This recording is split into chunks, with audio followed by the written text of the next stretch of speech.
বিসমিল্লাহির রহমানির রহিম। বঙ্গভবনের দরবার হলে বিকেল 4:15টার দিকে শুরু হয় শপথের আনুষ্ঠানিকতা। নতুন 4 উপদেষ্টা অর্থনীতিবিদ ডক্টর ওয়াহিদুদ্দিন মাহমুদ, আলী ইমাম মজুমদার, ডক্টর মোহাম্মদ ফজলুল কবির খান ও লেফটেন্যান্ট জেনারেল অবসরপ্রাপ্ত জাহাঙ্গীর আলম চৌধুরীকে শপথ পাঠ করান রাষ্ট্রপতি মোহাম্মদ শাহাবুদ্দিন। 1996 সালে সাবেক তত্ত্বাবধায়ক সরকারের অর্থ পরিকল্পনা উপদেষ্টা ছিলেন অধ্যাপক ওয়াহিদুদ্দিন মাহমুদ, ছিলেন ঢাকা বিশ্ববিদ্যালয়ের অর্থনীতি শিক্ষক।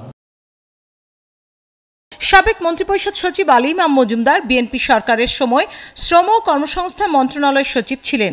সম্প্রতি প্রধান উপদেষ্টা ডক্টর ইউনূসের বিশেষ সহকারী হিসেবেও নিযুক্ত হন তিনি।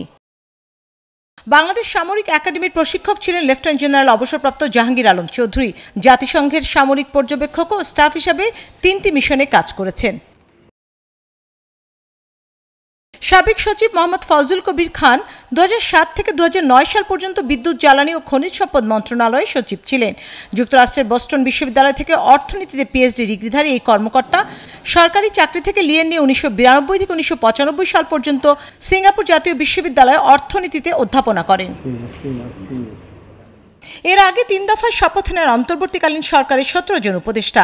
এর মধ্যে 8 আগস্ট শপথ নেন প্রধান উপদেষ্টা ডক্টর মোহাম্মদ ইউনূস সহ 14 জন, পরে 11ই আগস্ট শপথ নেন 2 জন, 13ই আগস্ট শপথ নেন আরেক উপদেষ্টা ফারুকী আজম।